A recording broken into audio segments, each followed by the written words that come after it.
I will say that as my kids have gotten older, our oldest child, our 8-year-old Sophia, she actually does the freezer prep with me. So she'll go grocery shopping. She's my little helper in the kitchen, writing down, because she's writing words now. She'll write down my grocery list for me, and she'll actually sit with me and prep the meals. So for her, this is just an added fun thing to do with mom. And the other really great thing about this experience is kids learn math very easily when they're cooking. So it's a way to get education into your life with your kids without even really trying.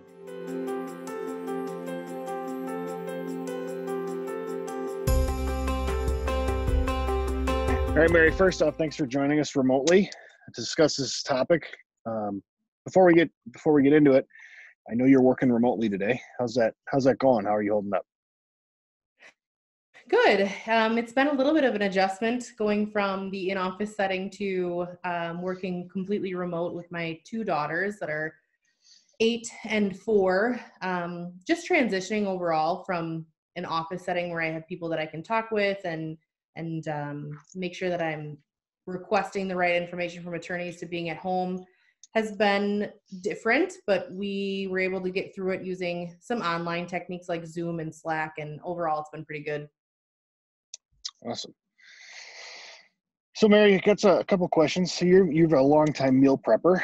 You before you started working professionally here with the law firm, you were stay-at-home mom, and you had a lot of experience working on a tighter budget. So, you got really good at something that most Americans aren't probably great at anymore, or it's more of a lost art, and that's kind of meal prepping. Not necessarily from a doomsday perspective, but from a normal perspective. So, tell us a little bit about how long you've been doing this and kind of what you can share with us about this practice.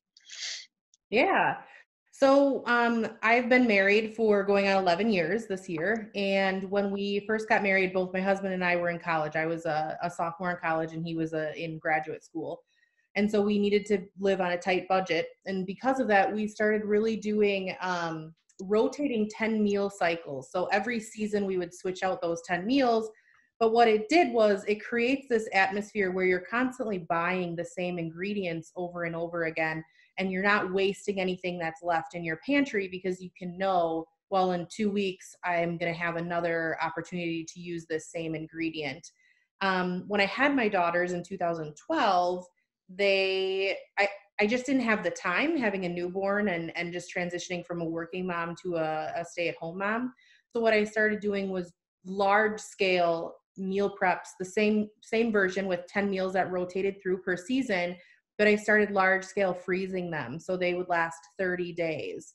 At the beginning of every month, I'll sit down and go through my pantry, see what's remaining, and then prep out my 10 meals over and over again for 30 days and freeze what I make. And I'm able to pull right from freezer to either crock pot or Instapot, or I can get them right in the oven. And it saves so much time and energy, but it also saves a lot of money in the long run because, again, you're not wasting anything you have in your pantry. Yeah, it makes a lot of sense. So, so what are some of the supplies that you need to prep for a full month's worth of food? Like, how does that process work? Yeah, prior to the COVID-19, I would check my freezer for my meat stock. We're not vegan or vegetarian, so I know you could use the beans as well. So I would generally do an inventory of how much chicken and ground beef that I have. And I would also inventory my dry goods. So those do include beans and then rice, couscous or quinoa, and then frozen vegetables or canned vegetables. I want to do an inventory on what I have there as well. Other than that, it's a lot about seasoning, a lot of dried spices because fresh spices don't keep. But in the summertime, I do have a garden, so I'll pull fresh herbs from there to use in the freezer meal prep. So a lot of making sure I have the right amount of oils and my spices are up to par to prep for 30 days. So how do you come up with the meal plan? So, because it could get fairly complicated. Do you use an app, or do you just come up with the ideas yourself, or kind of how do you go? What does that process? What does that look like? Yeah, so a lot of trial and error. Like I said, so every 4 months I'm switching from season to the next season. So for 4 straight months, I have 10 meals that I rotate all the way through. So in the winter times, it's heavy soups and stews, a lot of sauces. Whereas the summer, it's a ton of grilling. I very rarely am in the kitchen cooking over the stove or in the oven anymore. So meal prep that way is a lot of skewers, barbecue skewers, or chicken, some sort of meat on the grill with a vegetable packet. So I cut up vegetables, I freeze them in aluminum foil packets. I can pull them out and put them right on the grill as well. So it's 10 meals that you consistently are going through. So your family truthfully doesn't get sick of the meals, but it is a way that you can again save money because you are buying the same essentials over and over again. If you think about it from like a Costco or a Sam's Club perspective, you can buy very large sizes of things like tomato sauce, tomato paste, corn, things like that. And you're saving because you're buying in bulk, but you're also saving because those are ingredients that aren't very expensive to begin with. And utilizing those types of ingredients in your recipes is really important, especially now with COVID, making sure you have the important stuff for nutrition, but also things that aren't going to cost you a ton of money because you do need to prep ahead. So it really sounds like you've picked um, 10 different 10 different meals that you kind of rotate through on a daily basis, and then you're really just reutilizing the same ingredients over and over again, and you're going to be able to buy different quantities of that, so you're able to actually Yep, continue to both use it effectively, and it's easy to plan, so there's not a lot of variance after you kind of set up the system, if that makes sense.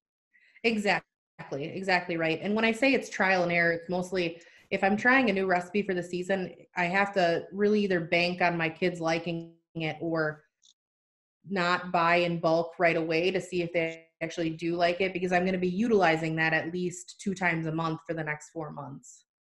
So what are some of the meals that you're currently going through in terms of what your current cycle of 10 meals are? Yeah, we're transitioning out of winter, which is a lot of soups and stews. So let's see if I can actually count them or say them by memory. So it's chicken soup, beef stew, a corn chowder, and a fish stew, a red lentil and bean casserole, a corn and bean like roll up. It's kind of a taquito type thing. And then a chicken casserole, chicken parmesan casserole, a chicken and broccoli, a cauliflower buffalo, um, a dish, and then baked ziti. So those are my winter ones. Nice. Mhm. Um, so what if any concerns do you have about kind of continuing that process as we kind of enter this unknown period that we're currently in? Yeah, so I live in Fond du Lac County, where we were actually one of the first counties that were reporting higher volumes of COVID positive testing. We were at 11 when even Milwaukee, I think, was still at 1. And it was like mass hysteria getting to the grocery stores. And when you were there, a lot of the frozen items, bread, and meats were already taken.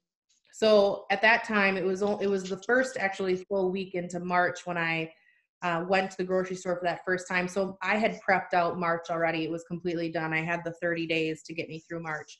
What I really went for was to re-prep myself for April to ensure that I would have something going forward if, like what we heard today, we're going to safe in place for Governor Evers' new mandate. When I went there, I think I was most surprised by the frozen food section not having a lot of resources available that way. So I switched all of those vegetables to canned, which is fine to prep for that type of situation. You're just going to have to add more flavor and spices to that. And then the meat was a real awakening situation. So we are now, every grocery store that I've been to in Fond du Lac County has a meat limit. You can only have one type of meat per shopping trip. And I just can't find chicken. It's not something that I'm able to get readily. So making sure that you know what different options you can switch out for a recipe. So pork was easily available and easy to find. So I'm switching all of my chicken recipes to pork. Um, And then I'm also cutting down. I'm not adding as much meat to the freezer meals themselves, and I'm adding extra canned vegetables. For instance, I just made a beef stew with half the amount that I normally would, and it's going to make 2 times the amount that I normally would because of the lack of meat that I'm going to be Hmm. putting in there, which is fine. But you just have to know those things and anticipate what's coming. So for someone that hasn't been doing this before, and they already have a, either full fridge or a partially full fridge of food, how would you, like, what was your first experience before you started doing this? How would you advise someone to kind of get into that process if this is something that they're looking to do? Yeah, so you don't want to be wasteful right now, which is something that I even had friends calling me about this weekend. What can they do with fruit and vegetables that they have in their refrigerator that aren't going to keep? The number one thing for berries, particularly, is they can go straight from fridge to freezer. Just cutting them up, washing them, and putting them in an airtight container or a Ziploc container and freezing them is fine. You can utilize those for stove jams or jellies, even to make smoothies with. That's perfectly fine. Same thing with most baked greens, spinach, kale. You can freeze those. They last for, I would say, 3 to 6 months. Apples, if you have an abundance of apples and you need to know what to do with them because they're not going to keep, they make applesauce really easily. You can cut them up and put them on the stove for an apple pie filling, and put them in your fridge or freezer that way. And then bananas, that's the other one that I talked to someone about this weekend. If you peel the bananas, you can put them in the freezer right away as well and utilize them in smoothie recipes, things like that. Vegetables are a little different. So most vegetables that are fresh, like broccoli and cauliflower, you need to actually blanch them before freezing them because it locks in some of that flavor. Um, Things like zucchini, uh, yellow squash, things like that. Those you're going to have to just utilize, make them as quickly as you can so they don't go bad. Same with mushrooms. Carrots and celery are always a staple in this house for like soups and stews. And that's the other big thing that one of my best friends is doing right now is she has a ton of fresh vegetables. If you can make a basic soup recipe with it, which a basic soup is just onion, garlic, and carrots, and then just start throwing your vegetables in there. That's an easy minestrone that you can cook and then freeze. And that's an easy recipe you can pull out of your freezer as you need it as well. So how have your kids um, dealt with your 10 meal cycle? Some of that stuff, having my children are slightly younger than yours, but you also have young kids. How have they adapted to that type of meal plan? They've never Yeah, they've never known any different. I will say that as my kids have gotten older, our oldest child, our 8-year-old Sophia, she actually does the freezer prep with me. So she'll go grocery shopping. She's my little helper in the kitchen, writing down because she's writing words now. She'll write down my grocery list for me, and she'll actually sit with me and prep the meals. So for her, this is just an added fun thing to do with mom. And the other really great thing about this experience is kids learn math very easily when they're cooking. So it's a way to get education into your life with your kids without even really trying. Our 3-year-old, who is our picky eater, she, like I said, she's grown up with these recipes. So she really understands that this is what happens and this is how we eat. So she gets excited when you can see my meals are behind me there. She gets excited when she sees something that is coming that she likes. And so she looks forward to that day. And if she doesn't like it, we've really impressed on her that she can't be wasteful of food. And that's gotten us through for about a week right now where she's not throwing a fit and not eating the food. So hopefully that continues with the COVID-19. Awesome. Well, Mary, thanks for sharing all this with us and showing us a little bit about kind of how you've traditionally prepped and how that's an aid for you at this point in time as we're kind of going through an uncertain period of time. Absolutely. If there's anything else you guys ever need, just let me know and I'm happy to share it. Awesome. Thanks, Mary. Yeah. Thanks. Have a good day. Thanks again for watching. We really appreciate your time, and we hope you guys are getting something useful and informative out of these features that we're putting together. We really believe right now is a time for all of us to serve each other. We believe here at Sterling that we're called to serve families that are going through a period of transition, and we have to pick up the shield and the sword of what's the best interest of others. We all need to do that in this period. We need to look to our neighbors, look to people that are in need, and really understand what they need. If you have an elderly neighbor, make sure you get in touch with them, call them. If you have someone in your network of individuals that may need help getting food, make sure you're reaching out to them. Give a friend a call. Everybody that is in our society is being asked to isolate.